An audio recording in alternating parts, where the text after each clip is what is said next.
y voy a leer mi ponencia. Para las generaciones de sacerdotes católicos del siglo XX, el conocimiento de los padres de la Iglesia coincidió con el Enchiridion Patristicum del jesuita Marie-Joseph Huet de Journel, que acompañó la formación de los seminaristas a lo largo del siglo con sus 24 ediciones, desde 1911 hasta 1969. La fecha de la última edición no es una coincidencia. Pocos años después de la clausura del Concilio Vaticano II, corresponde al laborioso inicio de la aplicación de las reformas allí señaladas, que no podían dejar de implicar la formación del clero. En términos más generales, el fin de la parábola editorial de este manual, que más que ningún otro había consagrado el uso de citas descontextualizadas de las obras de los padres para apoyar las afirmaciones teológicas y dogmáticas más diversas, el fin de la parábola editorial de este manual marcó la conclusión de un largo proceso que se inscribía en la tendencia de la Iglesia Católica a establecer, tras la represión del movimiento modernista, una nueva relación con la historia en el fenómeno más general del ressourcement y de la actualización, del que ya los historiadores han hablado mucho en relación con los acontecimientos que prepararon el Concilio Vaticano II. Naturalmente, en este proceso, la tragedia de la Segunda Guerra Mundial y sus consecuencias representaron probablemente un empuje decisivo, y los estudios, también de patrística, no podían quedar exentos. Hay dos momentos fundadores del renacimiento de la comunidad patrística europea después de la Segunda Guerra Mundial. El Congrès International Agustinien de septiembre de 1954, cuyos 3 volúmenes de actas, publicados bajo el título Augustinus Magister, dieron lugar a la colección des études agustiniennes. Karl Andresen, que al año siguiente obtendría una cátedra en Kiel con un estudio todavía fundamental sobre la controversia a distancia entre Celso y Orígenes, dio un testimonio conmovedor de lo que representó aquella reunión de académicos, jóvenes y mayores. Cualquier descripción de la situación intelectual del Congreso, escribí Andresen, debe tener en cuenta el aspecto exterior de la ciudad de Río Sena, sede de la reunión, donde era posible ver en cada esquina placas conmemorativas de los caídos de la resistencia francesa. Para los participantes en el Congreso, procedentes de todo el mundo, estos memorios evocaban un mundo aterrador, bien conocido por muchos de ellos. Todos eran, de un modo u otro, supervivientes. Se habían salvado una vez más. Este sentimiento llevó a un deseo de superar los fosos confesionales y ideológicos para tender puentes de una amplitud inesperada. El Congreso de París no estuvo dominado por una atmósfera de crisis, sino por el espíritu de un despertar. En apoyo de esta afirmación, Andresen cita el tono comedido y discreto de las críticas de Henri Irénée Marrou a Willem Cammelaert y a su interpretación de Civitate Dei, fuertemente marcada por la ideología nazi. No es casualidad que el libro del erudito alemán apareciera en 1940, después de que su autor fuera expulsado de la enseñanza en 1934 por Jüdische Versippung, relaciones con los judíos.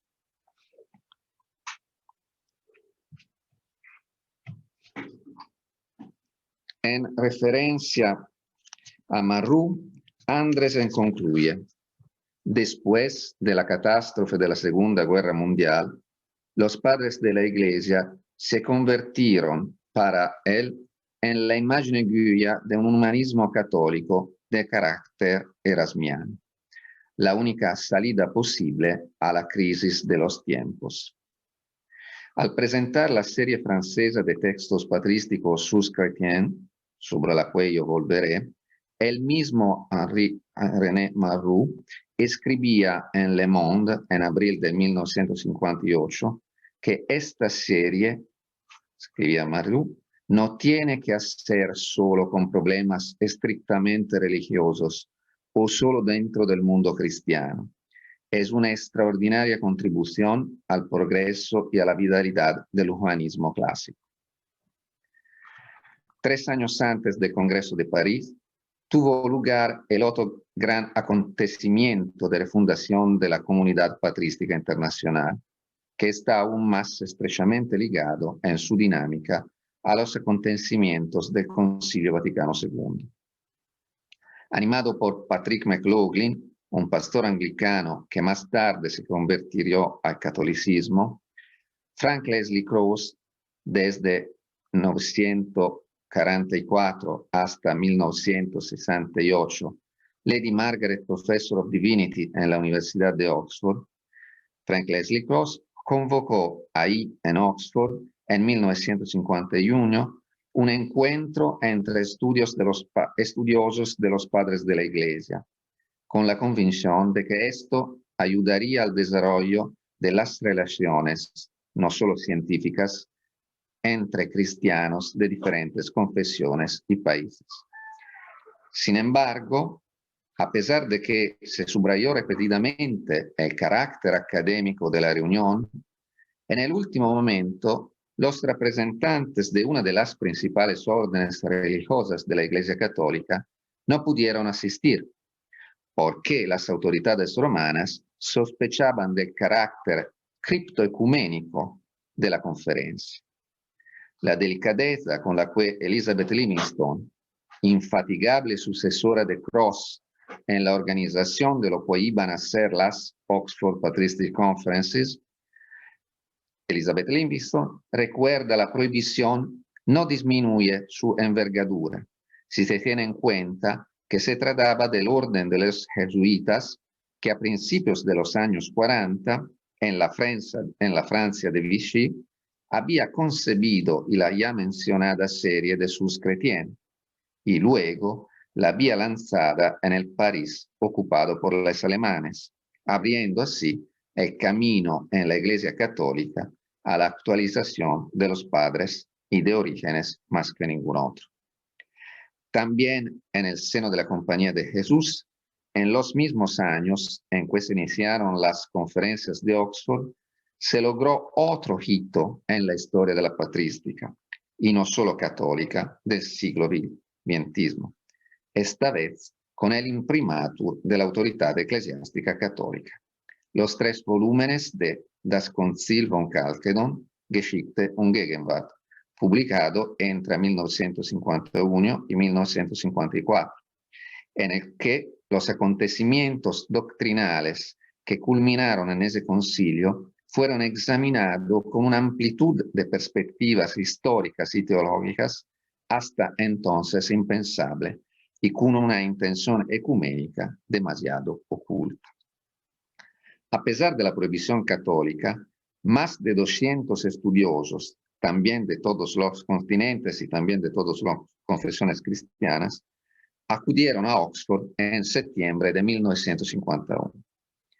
El éxito de esa reunión la convirtió en la primera de una longa serie que continúa hasta hoy, cada 4 años. La voluntad de superar, en nombre de los padres de la Iglesia y del ideal humanista de la República Literarum, cualquier tipo de foso, no solo confesional, quedó demostrada por la valiente pero laboriosa decisión de confiar la publicación de las actas a la Akademie Verlag de Berlín, editorial oficial de la Academia Prusiana de Ciencias, en la época que acaba de convertirse en un órgano de la Alemania comunista, donde a finales del siglo XIX,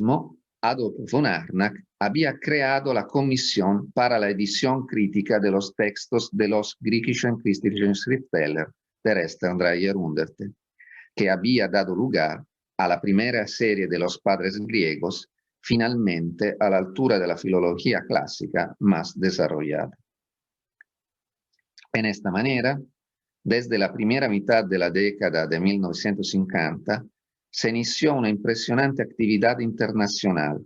en gran medida interconfesional, de debate científico y cultural sobre los padres y su peculiar síntesis humanística. Así,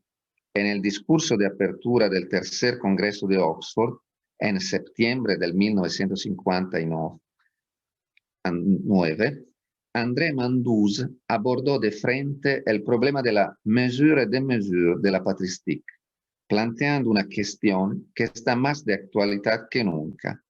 aunque solo sea por el hecho de que a los últimos congresos de Oxford han asistido cada vez 1 millar de estudiosos. He dicho Mandus, la patrística difícilmente morirá en el futuro próximo por falta de estudiosos. Solo cabe preguntarse si, en la situación actual, su plétora de eruditos no amenaza más que nada a la patrística en su verdadera esencia. Sin embargo, a principios de ese mismo año, Papa Juan XXIII ya había anunciado la convocatoria del concilio. Aunque la incertidumbre de lo que esto podría suponer no parece haber marcado especialmente los trabajos de la conferencia en aquel momento, 4 años más tarde, en 1963, el discurso de clausura de Jean Danielou celebraba, aunque con una combinación de austeridad jesuítica y understatement inglés, el inesperado bouleversement que se había producido en el horizonte eclesial, permitiéndose quizá una pequeña venganza. He dicho, Danielou, me es imposible, al comenzar esta conferencia, no recordar que el pensamiento de los iniciadores de estos congresos patrísticos había un deseo de reunir a los cristianos, ciertamente para hacer avanzar los estudios patrísticos, pero también para encontrar entre los padres los elementos de una tradición común. Es precisamente este aspecto ecuménico el que, en un clima más difícil que el actual, causó dificultades para el primero de estos congresos, dificultades por los jesuitas de participar al congreso. Hoy, en este año del concilio, la causa del acercamiento de los cristianos ha hecho inmensos progresos. Podemos pensar que los congresos de Oxford han contribuido en una parte muy pequeña a ello, y esto es una recompensa para sus promotores. Si el tema de la ponencia final de Danielou fue Le Père de l'Église et l'unité des chrétiens, la ponencia inicial sobre la autoridad en la Iglesia primitiva correspondió a Jan Nicolaas Bakhuyzen van den Brink,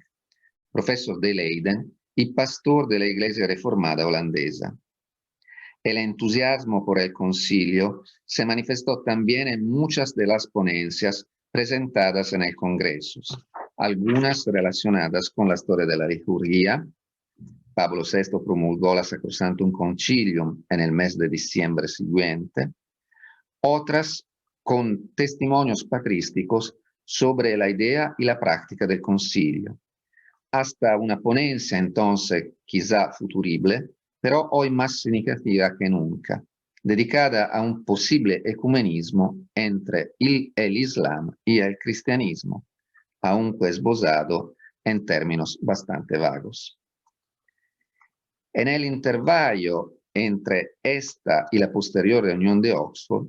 otro signo de los tiempos patrísticos fue la publicación en Londres, en 1965, de Christ in Christian Tradition, From the Apostolic Age to Calvinism. Impulsado de nuevo por Frank Leslie Krauss,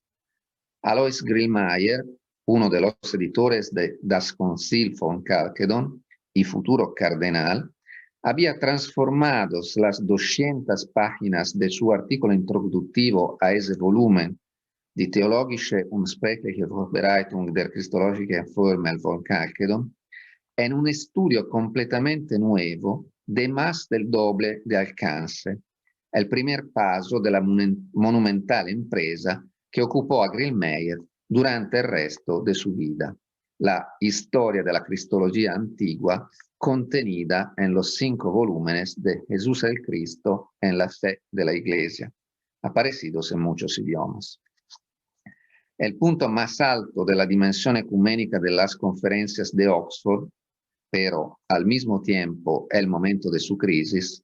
está finalmente ligado al nombre de Michele Pellegrino. Como cardenal de Turín, después de haber enseñado literatura cristiana antigua en la universidad de esta ciudad, la primera en una universidad estatal italiana, Pellegrino non solo pronunció el discurso principal en la quinta conferencia de Oxford de 1967, la cultura en los padres, sino que también fue el primer clérigo católico desde la Reforma que asistió a un servicio litúrgico en la Catedral de Christ Church y predicó allí el domingo siguiente a la clausura de la conferencia. Sin embargo, en los días anteriores había caído sobre los participantes una atmósfera de fuerte malestar, cuando, en su discurso final, el obispo ortodoxo belga Basile Crivauchain se había expresado con respecto al primado romano en ciertos tonos vivos, como relató con delicadeza ecuménica el hoy cardenal Raniero Cantalamessa, entonces joven erudito, en su crónica del Congreso. Tal vez por esta razón, ni la introducción de Pellegrino ni la conclusión de Crivauchain aparecen en las actas. Sin embargo, Pellegrino la recuperó con motivo de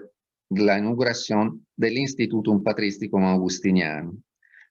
cuya fundación representa el principal fruto del Vaticano II en el campo de los estudios patrísticos en el ámbito eclesiástico católico. Joseph O'Malley ha ilustrado magistralmente la escuela, en términos de forma y lenguaje, de la tradición patrística en la elaboración de los textos conciliares. Ni siquiera me detendré en la presencia directa o aludida de citas de los padres, tema sobre el que existe una amplia bibliografía desde el informe que el nuevo obispo Pellegrino dio en la École Française de Rome en diciembre de 1965. Me limitaré a citar brevemente la decisiva intervención del cardenal Frings en el debate sobre el esquema preparatorio de la Constitución sobre la Iglesia, que luego se convertiría en Lumen Gentium. En la redacción, Sequeia, el cardenal de Colonia, no se ha tenido en cuenta toda la tradición católica, sino solo una pequeña parte. No se dice casi nada de la tradición griega y poco de la tradición latina más antigua, aunque ambas son muy ricas. Apenas se encuentra rastro de la eclesiología eucarística griega, tan querida por los padres griegos en el pasado y todavía muy querida por nuestros hermanos orientales. Estas ideas, así como otros similares enunciadas durante los trabajos por los exponentes del episcopado católico de las iglesias orientales, se repiten en el intercambio de cartas iniciado inmediatamente después de la clausura del concilio por el agustino padre Agustín Trappé con la Congregación para la Educación Católica, que se resolvió en julio del 1969 con la erección por un periodo de 4 años y ad experimentum del Institutum Patristicum Augustinianum en lugar del anterior Estudio Teológico Augustiniano, adscrito a la Universidad de Letrán. La propuesta del padre Trappé fue cualificada de no exente de audacia por el entonces prefecto de la congregación, el cardenal Gabriel Marie Garrone, quien señaló que su puesta en práctica requerirá una gran cantidad de energía válida trabajando con un estricto método científico,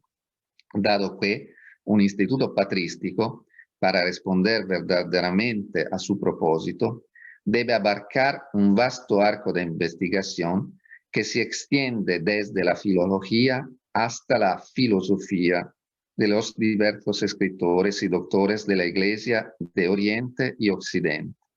incluso antes de poder llegar a la síntesis teológica particular y general. Aunque el nombre hace referencia al más grande de los padres latinos, y no podía ser de otro modo, desde los primeros años de actividad, el Augustinianum se ha caracterizado por el mismo espíritu ecuménico que ha sustentado los acontecimientos reconstruidos hasta ahora, por la atención a los padres griegos y latinos, y también de otras tradiciones orientales, pero sobre todo por la plena apertura a la colaboración y a la enseñanza de los estudiosos laicos, italianos y extranjeros, católicos y de otras confesiones. La actividad de los patrologistas no eclesiásticos era ya un hecho consolidado de la época posterior a la Segunda Guerra Mundial, y el centro de gravedad se desplazaba cada vez más de las instituciones eclesiásticas a las facultades universitarias de los más diversos países. Es suficiente repasar los volúmenes de suscripción para ver el número de los que se doctoraban o dictaban cátedra en las disciplinas clásicas, preparando una edición o un comentario para la serie. En muchos aspectos, el cambio ha sido más notable en los países del sur de Europa de tradición católica, donde la atención a los textos de los padres ha arraigado en las facultades y carreras de literatura, filosofía e historia, mientras que en los países nórdicos y centroeuropeos de tradición protestante, o en todo caso, modelados por la Academia Alemana, en todos estos países, el estudio del cristianismo antiguo ha permanecido mayoritariamente en las facultades de teología. Incluso en este caso, la progresiva sustitución del personal eclesiástico por personal laico ha sido más notable en el contexto católico, ya que la tradicional combinación protestante de enseñanza académica y ministerio pastoral, aunque pro forma, aún persiste en gran medida. En el caso del Augustinianum, por lo tanto, cabe señalar que la institución eclesiástica ha reflejado desde el principio lo que podríamos llamar el proceso de desclericalización de la patrística, reconociendo así el llamamiento del concilio a la valorización de los laicos, así como tomando nota del cambio en la composición de la comunidad académica. Sin embargo, la actividad del Institutum Patristicum permanece firmemente anclada en la dimensión teológica del legado de los padres, con vistas a la formación superior del clero y de las mujeres consagrados. Y aunque desde el principio el acceso a los cursos está abierto a los laicos, quizá la contribución más significativa que se ofrece a la vida de la Iglesia contemporánea y al mismo tiempo a la tradición del humanismo patrístico, consiste en el gran número de sacerdotes que se han graduado o doctorado en ciencias patrísticas procedentes de países no europeos, donde, una vez retornados, suelen ocupar cargos importantes. La relación entre la secularización de los estudios y la teología es la cresta decisiva sobre la que debe medirse el alcance del Concilio Vaticano II en el ámbito de los estudios patrísticos. Si el Concilio Vaticano II parece insertarse coherentemente en la tendencia de los estudios patrísticos de la primera mitad del siglo XX, aspecto del fenómeno más general del ressurgimiento que constituyó uno de los factores decisivos para su convocatoria y desarrollo, a su vez ha contribuito no poco a la aceleración del proceso de extensión de tales estudios fuera del ámbito eclesiástico, reconociendo la legitimidad, incluso la necesidad, de un enfoque científicamente riguroso del estudio de los padres y, sobre todo, reclamando un nuevo protagonismo de los laicos en la vida de la Iglesia, incluso en el ámbito de la reflexión teológica o en cualquier caso de las disciplinas relacionadas con ella. Sobre todo, a partir de los años 60, generaciones de estudiosos laicos han hecho de los textos patrísticos un objeto legítimo de investigación en las universidades de toda Europa, superando el ostracismo que anteriormente los académicos mantuvieron hacia ellos en nombre de la primacía del clasicismo, así como para la percepción de una actitud prejudicialmente hostil de la Iglesia hacia la completa historización de esos estudios. De este modo, se ha atraído hacia los padres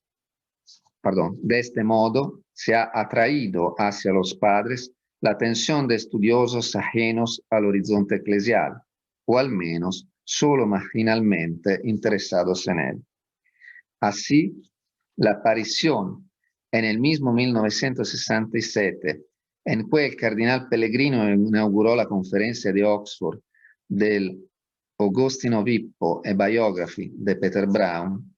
adquiere el aspecto de una significativa coincidencia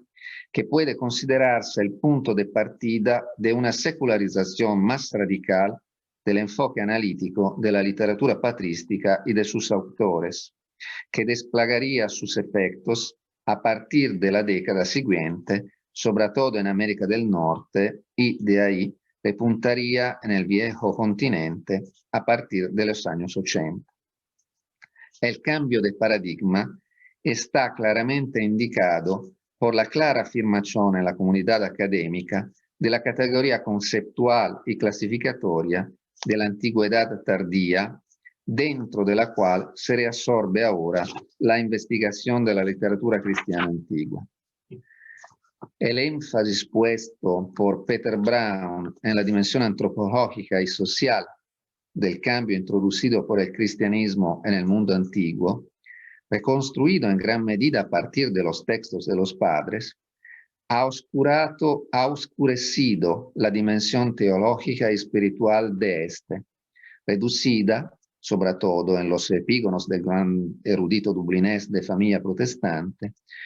a un elemento de legitimación articulada de las nuevas estructuras de poder que encontraron en la religión un factor de apoyo decisivo. Sería interesante explorar, pero este no es lugar para hacerlo, la relación entre el cambio de paradigma en el estudio del cristianismo antiguo y el proceso más general de transformación social y cultural que tuvo lugar en las décadas de 1970 y 1980, que comúnmente, aunque no del todo correctamente, se define como secularización. Sin embargo, cabe señalar que lo que ha ocurrido ha hecho que el conocimiento de la literatura antigua de los padres sea un patrimonio que ya no es exclusivo de las tradiciones eclesiales, sino que también se comparte y se frecuenta fuera de ellas, aunque de manera que parece reducir su alcance al horizonte de este mundo solamente. Este es probablemente el reto al que se enfrentan los creyentes y los estudiosos de los padres en la actualidad, un reto totalmente paralelo al de la propia Iglesia Católica y de las iglesias históricas en general. Como ha observado otro gran erudito, Charles Canenguisser, fallecido no hace mucho, y cuya historia personal es emblemática de esta transformación, alsaciano, jesuita, doctorado en la Sorbona, profesora en el Institut Catholique de París y luego, tras dejar la compañía, profesor en Estados Unidos y Canadá, como ha observato Canenguisser, la patrística fue durante mucho tiempo esencialmente europea en sus motivaciones. Ahora, sin embargo, los padres de la Iglesia pueden representar, he dicho Canenguisser, el testimonio privilegiado de una tradición cultural y religiosa que tiene que reafirmar sus razones en un mundo que ya no está vinculado a las suyas. Pueden enseñar una comprensión efectiva en términos cristianos de las verdades bíblicas fuera de la continuidad europea y norteamericana, de religión y cultura, como las únicas fuentes que nos permiten entender lo que realmente le sucede al cristianismo cuando entra en relación con un nuevo horizonte cultural. Come ha afirmado repetidamente el Papa Francisco, lo que estamos viviendo no es una época de paso, sino un paso de época, marcado por un profundo cambio en las coordenadas geográficas de los equilibrios políticos y económicos, como consecuencia de la globalización y de los flujos migratorios que empujan cada vez más la Europa a los márgenes y en cierta medida la misma América del Norte. Más aún, asistimos a una profunda transformación antropológica, quizás solo en sus inicios y cuyos posibles resultados aún no podemos vislumbrar. Vaya al impulso de las innovaciones tecnológicas y biomédicas, acentuadas y regidas de formas más o menos espontáneas por la dinámica aparentemente incontrolada de los social media,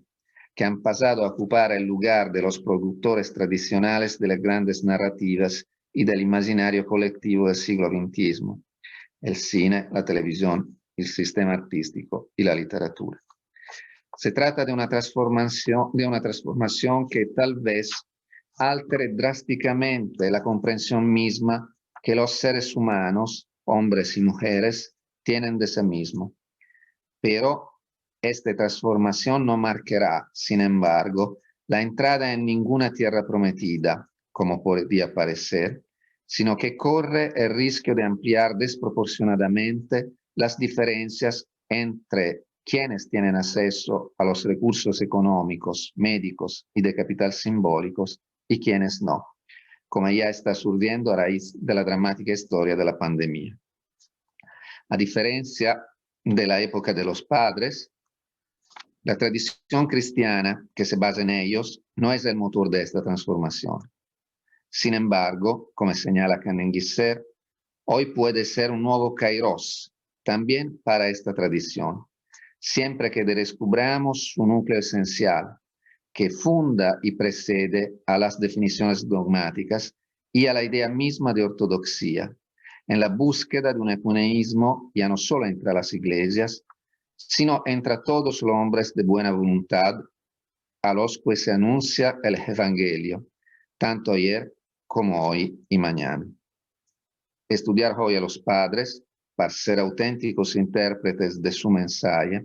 no puede ni debe ser solo un ejercicio intelectual o historiográfico más o menos refinado, sino que debe comprometernos con ellos, a bajar los ojos al Evangelio para leerlo, comprenderlo y vivirlo plenamente en este mundo.